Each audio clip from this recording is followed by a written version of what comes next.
Oke guys, jadi kali ini gue pengen bikin video mengenai Jeris 75. Video ini itu tujuannya adalah supaya kalian gak bingung dalam memesan atau memilih Jeris 75 grup buy ini. Dan apakah keyboard ini worth it harganya dan gimana kualitasnya dan sebagainya macam gue akan bahas di video ini.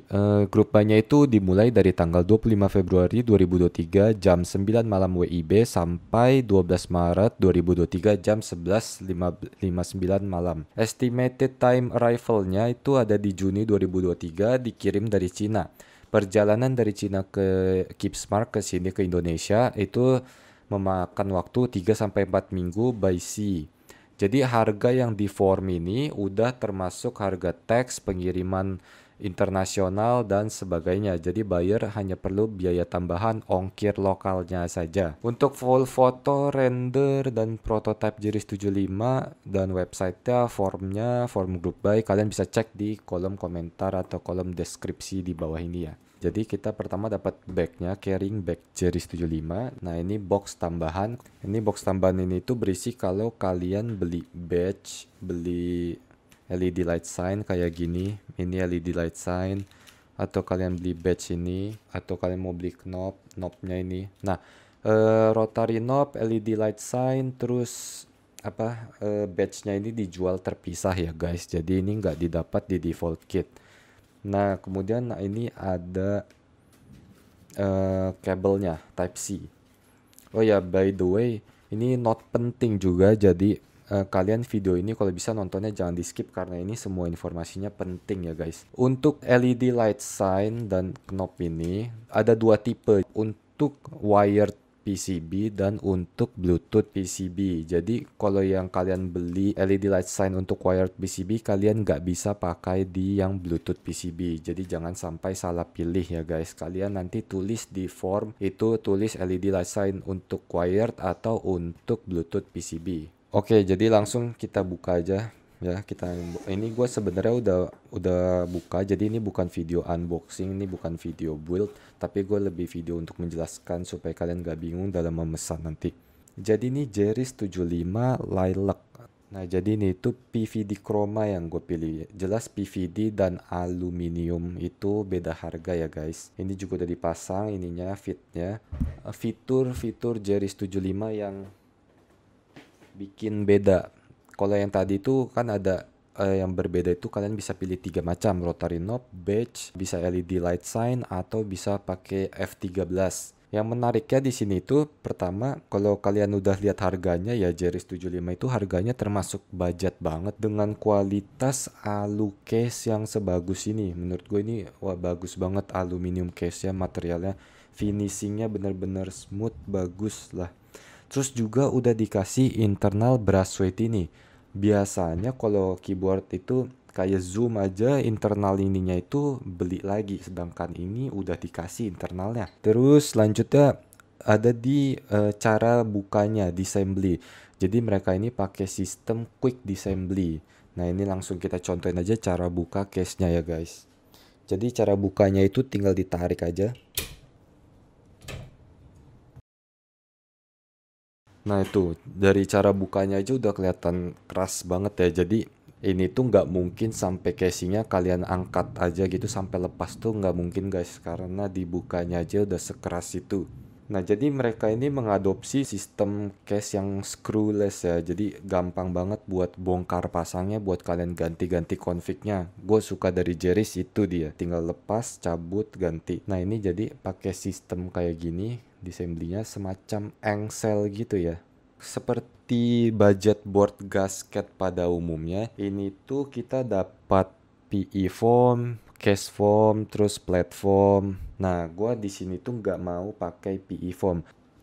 Nah, ini dia foamnya ya. Nah, ini platform, lumayan tebel ya. Dan ini dia PE foam yang biasa kita sebut magic foam gitu ya. Jadi PE foam ini ada negatif, ada positif ya.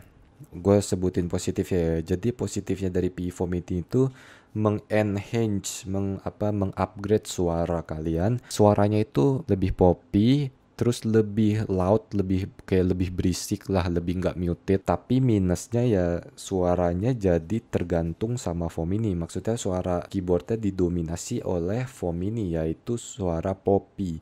Jadi kalian mau pakai switch apapun, switch beda-beda switch, tetap karakternya itu mirip, yaitu Poppy suaranya. Makanya orang-orang tuh kadang nggak suka pakai ini. Tapi buat budget board yang kayak pre-built, kayak yang ya keyboard yang agak murah, justru foam ini tuh sangat membantu banget karena memang keyboard murah gitu kan suara aslinya itu kurang banget ya. Makanya dengan pakai ini suaranya jadi lebih bagus. Jadi plus minus sih, kalau kalian mau pakai ini ya silahkan. Kalau kalian suka suara Poppy ya silahkan pakai ini. Kalau enggak ya enggak apa-apa. Nah, ini dia PCB-nya. Ini penting ya, kalian harus hati-hati dalam memilih PCB ini buat kit keyboard Jerry's kalian. Jadi ada 5 macam. Yang pertama ada multi layout solder PCB. Ini tuh ada flex cut-nya. Yang kedua multi layout hot swap PCB. Ini tuh juga ada flex cut-nya. Yang ketiga itu ada Bluetooth 5,2 ANSI layout hot swap PCB. Dan ini juga ada flex cut-nya. Yang keempat itu ada hot swap ANSI layout PCB with RGB per key. Tapi yang ini tuh non flex cut, jadi nggak ada flex cut. Nah, sedangkan yang kelima itu per key flex cut hot swap PCB. Yang per key hot swap itu khusus untuk add-on ya guys. Jadi kalian nggak bisa pilih di default kitnya. Nggak bisa pilih dari awal untuk per key flex cut PCB-nya. Jadi kalau yang kalian lihat ini flex cut-nya itu regular ya. Jadi yang per baris saja. Sedangkan kalau yang add-on tadi per key flex cut itu ya nanti ada flex cut-nya di setiap per key-nya ini. Di sini tuh enak banget, kalian dikasih banyak pilihan gitu ya. Mau Bluetooth ya silahkan, ada PCB-nya. Kalian yang gak suka flex cut gini ada juga bisa pilih yang non flex cut, tapi harus RGB per key ya, karena memang sudah gitu mereka desainnya. Nah, di sini tuh gue dapet yang multi layout hot swap PCB yang jadi ini tuh masih ada flex cut ya, dan gue sendiri kurang suka flex cut. Oke, jadi kita bahas sedikit soal flex cut. Langsung plus minusnya aja. Plusnya flex cut itu bikin typing feel lebih soft tentunya ya. Itu tujuan utama flex cut. Flex cut jadi bikin lebih fleksibel typing feel-nya. Tapi minusnya adalah suara.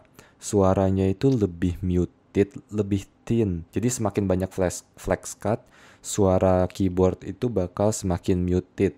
Nah, karena gue lebih memilih suara dibanding typing feel, jadi gue nggak suka flex cut. Cuma karena ini dapatnya yang flex cut, ya udah kita build yang flex cut. Kalau gue sendiri disuruh milih ya gue nanti pasti milih yang nggak flex cut. Ada cara mengatasi flex cut PCB, yaitu dengan kita tape mode bagian flex cutnya ya guys. Jadi by the way nanti kita juga dari Jerry's juga dikasih type mode. Di prototype itu nggak ada type mode. Jadi nanti pas kalian beli, kalian dikasih type mode buat nutupin flex cut ini. Nah, jadi udah kayak lengkap banget lah Jerry's ini. Nah, ini gue pakai Scotch Blue 2 lapis ya. Jadi kalian bisa pakai Scotch Blue atau masking tape buat nge-tape ini. Jangan pakai sembarang tape ya guys, karena bisa ngerusak PCB kalian. Gue pakai 2 lapis di bagian flex cutnya aja. Nah, ini gue udah pasang stepsnya pakai TX tentunya, yang 1,2 mili ya guys. 1,2 mm itu untuk ketebalan PCB-nya. Jadi biasa PCB flex cut tuh pakai 1,2. Nah, di plate-nya kita ini dapat 2 macam plate.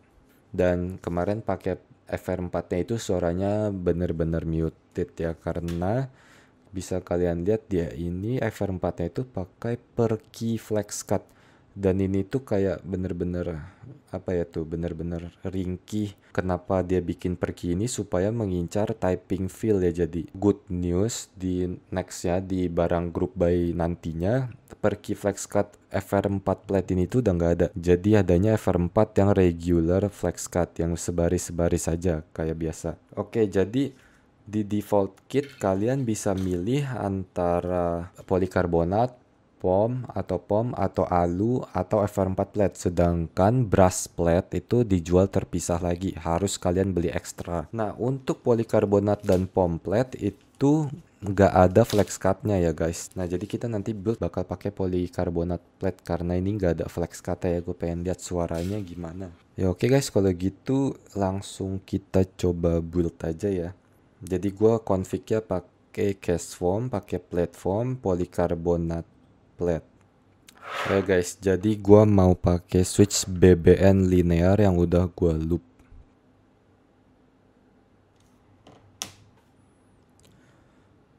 Oke guys, jadi ini udah kepasang semua, tinggal gampang, tinggal kalian pasang ininya, type receivernya. Masang ini jangan sampai kebalik ya guys, karena bisa rusak. Oh ya, by the way, setiap kalian beli keyboard apapun itu, hal pertama setelah kalian unboxing, kalian cek kelengkapan, kalian cek kondisi keyboardnya apakah ada cacat atau gimana. Itu di form Jeris 75 udah ada quality disclaimer, ada group by disclaimer. Jadi untuk deskripsi di form kalian harus dan wajib baca semuanya ya guys, untuk warranty dan sebagainya. Nah, jadi hal pertama setelah unboxing ya kalian cek case-nya apakah ada cacat atau ada goresan atau gimana, dan kedua cek PCB-nya sebelum kalian build. Nah, buat cara ceknya ya kalian bisa cek di YouTube aja. By the way, gue pengen pakai LED sign ini, jadi gue ganti dulu deh. Oh ya, by the way, lagi kita juga nanti kalau beli kita dapat artisan keycaps. Nah, dari My Key Club. Nah, ini artisannya kayak begini. Glossy PVD mirror gitu ya, guys. Tapi memang tipis dia materialnya ya. Tapi karena ini gift ya udah bagus sih. Nah, terus kita juga dapat screwdriver yang keren banget dari si My Key Club. Jadi menurut gua Jeris 75 ini tuh lengkap banget deh dikasihnya. Nah, sekarang gua mau pakai keycaps PBT fans ya guys. Jadi gua yang white on black. Ini tuh PBT double shot. Oke, kita langsung typing tes saja ya.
Oke, sekarang kesimpulan akhir dari Jeris 75. Pertama, soal overall quality. Suara dari Jeris 75 ini good, oke. Suara seperti keyboard gasket pada umumnya yang cenderung soft, talky, tapi tidak muted. Apalagi kalian bisa milih config PCB dan platform yang non-flex cut. Menurut gua suaranya akan lebih improve lagi. Terus soal board quality-nya. Menurut gue material case dari seri Jeris ini udah top tier di harganya. Ditambah lagi sudah dapat internal weight secara free ya. Lalu soal config dan fitur yang diberikan. Jeris ini salah satu keyboard yang memberikan opsi paling banyak yang dapat kalian pilih dari default kit ya, tanpa perlu add-on. Seperti opsi 5 PCB yang berbeda, lalu plate defaultnya. Kalau kayak Zoom kan plate defaultnya itu polikarbonat. Kalau mau FR4 ya kalian harus beli add-on. Fitur menarik juga diberikan seperti quick disassembly, LED light sign, atau rotary knob, atau badge. Lalu adjustable gasket mount yang dimana kalian bisa pilih typing feel yang kalian mau mulai dari soft, mid, sampai hard. Kemudian soal harga. Harga terendah mulai dari Rp2.450.000 sampai 3 jutaan. Ini harga termasuk sangat-sangat murah untuk board dengan kualitas seperti ini. Ini nggak dilebih-lebihkan ya, kalian bisa tanya para konten kreator yang udah pegang board ini. Kualitas dari board ini memang sangat bagus untuk harga segitu. Terakhir, apakah board ini worth kalian beli? Jawabannya yes and no. Kalau kalian mau upgrade dari Zoom 65 atau QK75 atau Zoom TKL, menurut gua kalian gak akan mendapatkan improvement yang kalian harapkan. Karena QK, Zoom, dan Jerry's ini keyboard di tier atau kelas yang sama. Sama-sama gasket mount, sama-sama foam board, sama-sama flex cut. Tapi kalau ini keyboard pertama kalian dan atau kalian ingin koleksi atau kalian ingin keyboard 75%, Jerry's ini sangat worth it. Nggak hanya Jerry's sih, tapi Jerry's atau Zoom atau QK menurut gua sangat worth it di harganya. So yang jadi pertimbangan antara QK atau Zoom atau Jerry's menurut gua ya cuma dari looks dan fitur yang disediakannya aja. Sedangkan kalau harga dan suara ya tiga-tiga merek itu nggak jauh beda, masih di kelas yang sama. So itu aja guys, kalau ada pertanyaan boleh komen atau DM Instagram Discord aja, gua akan jawab jujur pro dan kontranya berdasarkan opini gua. So see you guys.